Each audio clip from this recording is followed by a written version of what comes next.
Good evening. Welcome to RPTV. I'm Craig Stagner coming to you from the JK Auto Repair Studio.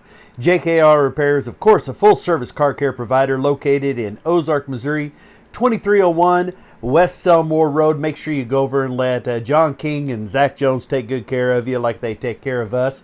This is the All Parts Auto Salvage Weekend Race Report. All Parts Auto Salvage has 2 locations just in Springfield alone to take care of you. 2600 North Benton is the salvage yard where you can get just everything you need. 425 East Kearney is the parts store. Walk right in, pick up some pre-pulled small items. Krista's in charge up there, probably in charge of both sides, but Alton and Krista can take great care of you. Let them help you fix your car. Well, this weekend, we said on Wednesday that the Appleton Imaging forecast was going to be perfect.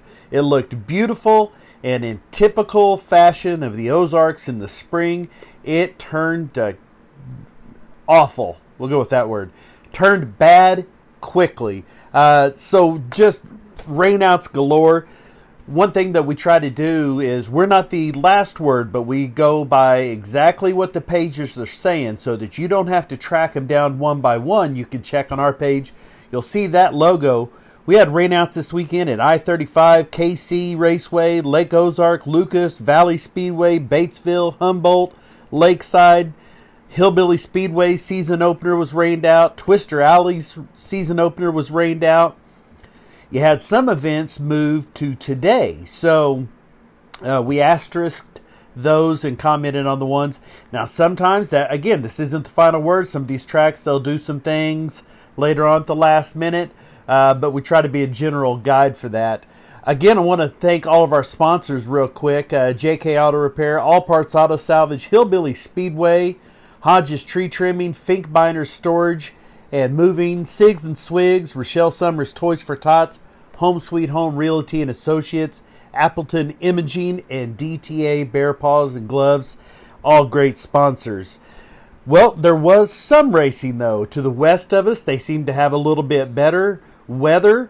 Park City, Kansas at 81 Speedway. The rookie mods, Ryan, I'm going to go with Quiring out of Wichita, Kansas, took the win there, followed by Zach Prather, Austin Krogmeyer, Logan Johnson, and Dolphus Copen out of Hutchinson, Kansas. In your Super Stocks class, James Weave out of Hutchinson, Kansas, takes the win there. Your stock car class, Clint Smith with the victory. And the Sooner late model series, Josh Leonard out of Gibeon, Nebraska, takes the win in that class. Salina, both Salinas had good weather. They seem to have a lot different weather. 2 different states, both Salina, both had racing. Salina High Banks in Salina, Oklahoma. Your modified winner there was Clint Johnson. Whoa, gosh, I love when I do that. Let's just skim this back here. There we go. Clint Johnson with the win. B-Mod class, Kyle Slater. Super Stock was Dale Richardson. Pure Stock, J.D. Johnson. And in the trophy class was Justin Arnold. So great racing going on at Salina High Banks in Salina, Oklahoma. Salina Speedway in Salina, Kansas had some racing. They only had 3 of their 6. I don't know if they usually have 6 classes run and only ran 3 this week or posted 3, whatever. We got those 3. The IMCA modified, Dan Powers with the win. The IMCA Northern Sports Mods, Derek Klima takes the win in that one. And the 305 Sprints Winged was won by Toby Chapman. There was some other racing. Now, Springfield is racing today. We will get those results. All the tracks that moved, a lot of test and tunes were moved to today.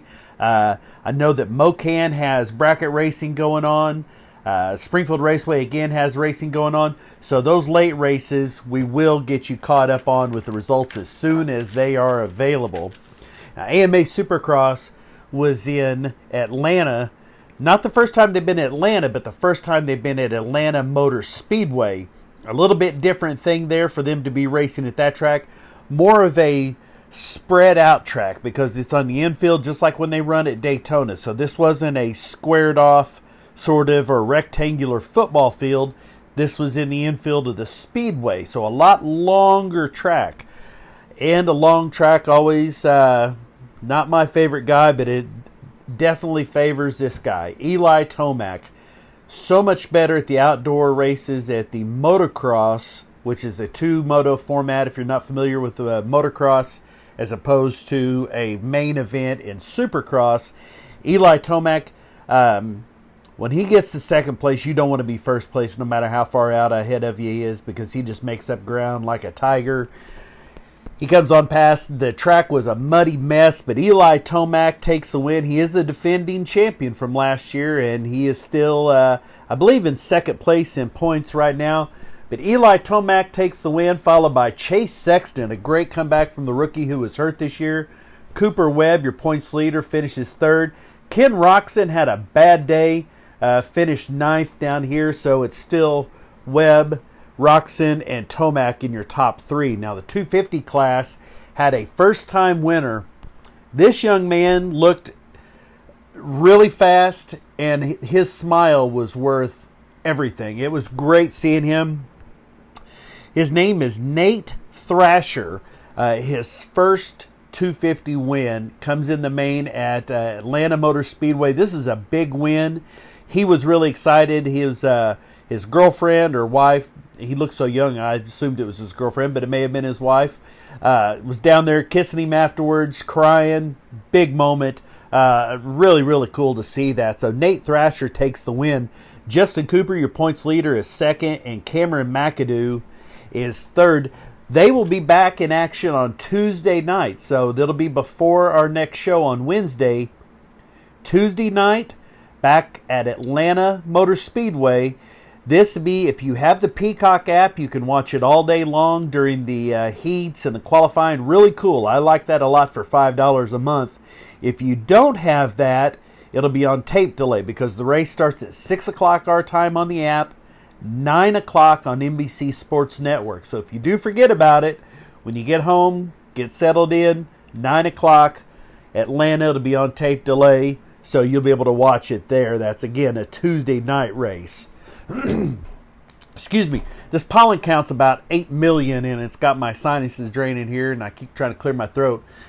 Just saw this it said 13 minutes ago. It probably wasn't 17 minutes ago now. My buddies, the Ewing brothers, were at the Challenge Tracks in Kingsville. It says a great Sunday at Challenge Tracks. Bryson said the ruts were nuts. Bryson finished third overall in the 50cc Open and fifth overall in the 50cc 4-6. So a third and a fifth for Bryson. Good job there, Bryson Ewing. And Caden takes third in the 65cc 7-9 and took the 50cc Open first place. So you have a first, a pair of thirds, and a fifth for the Ewing boys. Let's scroll there so you can get a good look at them young fellas. Remember when you were young and didn't care, you could go shirtless and it didn't really have to have abs, and just that little feller. Good to see that. Really exciting. The Xfinity Series. Molly, we're talking about race car things right now. You let it rain on them up there at Springfield, at Speedway USA. That was one of the tracks that got postponed. They were doing test and tune there today. That season opener, I believe, was pushed back to next Saturday. We'll talk about that for sure on Wednesday. Xfinity Series started on Friday night, but because of the rain moved in, that race was stopped, I think, like 31 laps into it, picked up today. First-time winner, another first-time winner, the 250 Supercross winner, and this fella, Josh Berry, lands his first NASCAR National Series win at Martinsville. Good to see a number 8 win a race. Josh Berry takes the win. Noah Gragson second, Daniel Hemrick third, Ty Gibbs fourth, and Brandon Jones fifth. Now, I didn't include it in here, but I would just remembering this after seeing Ty Gibbs' name. I haven't seen any update on what exactly happened to Taylor Gray, younger brother of Tanner Gray, the NHRA Pro Stock champion and now Xfinity racer. Taylor Gray is the younger brother. He was involved in some sort of single car accident over this past week, and broke a vertebrae like his L4. That'd be the lumbar, the low back. his ankle, some other stuff. Really a bad, not Tiger Woods bad, but definitely not good. He's going to miss some time. No indication as to what was involved in that, but hopefully he'll be back and all healed up sooner than later. Now, right now, I've got it pulled up here on my phone. It was nice of NASCAR Cup Series to red flag the race long enough for you to come over here and watch ORP TV. They are still in a red flag. I think, who was that? Somebody wrecked Kyle Busch, because we certainly know that Kyle Busch wouldn't have caused that. I think it was maybe Ross No, it wasn't Ross Chastain. It was somebody number 17 just took out. There's going to be hardly any cars left in that race. So right now they're red flagged with looks like about 113 laps left. Denny Hamlin in the lead and Christopher Bell second, Ryan Blaney third. So that race is in red flag status. They'll be picking back up here pretty quick. I want to tell you about what happened yesterday. I'm thinking this is the fourth set of car people that I've been lucky enough to perform a wedding for. You had Mangus's, you had Layton's, you had the Smyers, and now the Coddingtons. What a cool thing to be asked to do this. Now this third of the picture isn't so great, but this third, especially the middle third, is outstanding. This lovely young lady is the formerly Chelsea Pringle, now Chelsea Coddington. This is her husband, Brandon Coddington. They own Springfield Perfect 10. I got to do their wedding yesterday up close to Walnut Grove in technically Willard area. Just going to give a quick shout out to their business there. Springfield Perfect Tent is absolutely an amazing place. Whether you have a hot rod like that or something in the hundreds of thousands of dollars like that, or just your Ford Escort, they can do a great job for you, located there off in Ingram Mill, just behind Reliable Chevrolet. So congratulations to Brandon. A lot more congratulations to Brandon. I think he did a lot better than Chelsea did, but congratulations to them, and thank you for letting me be a part of it. Now, coming up this weekend, we'll be talking about it really heavy on Wednesday, but coming up this Saturday is the Titans of 10-5, the first event of the 2021 season. It's a 5-race format this year. You have April 17th, that's this Saturday at Ozark Raceway Park, May 15th at Mad Raceway, July 17th back at Ozark Raceway Park, August 21st at Bonne Terre in St. Louis, and the finale, the World Championship, September 25th at Mocan Dragway. This is going to be great racing. It always is, and I'm lucky to be a part of it again. Thank you to Al Schoenwetter and Larry Hunt for asking me to be a part of this. Jeff Duncan, I hope to see you there in the Hulk 5.0. That class needs you in it there. So Titans of 10-5, we'll be talking more about that coming up this week. I really look forward to it.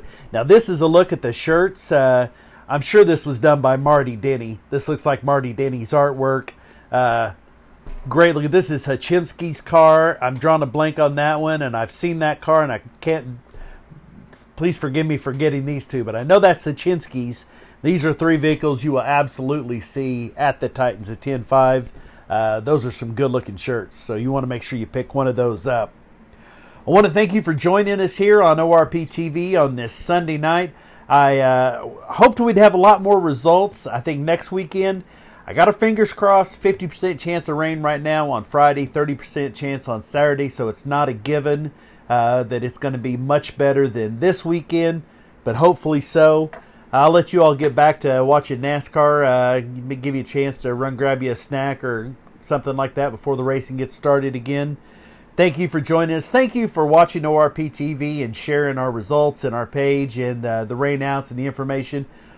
I put a lot into this. I don't know if it translates into anything good, but I sure pour my heart into it, and I do my best for y'all, and I hope that it's turning out all right. Thank you for joining us. We'll see you back here on Wednesday night at 6 p.m. for ORP TV Live. Until then, I'm Stag.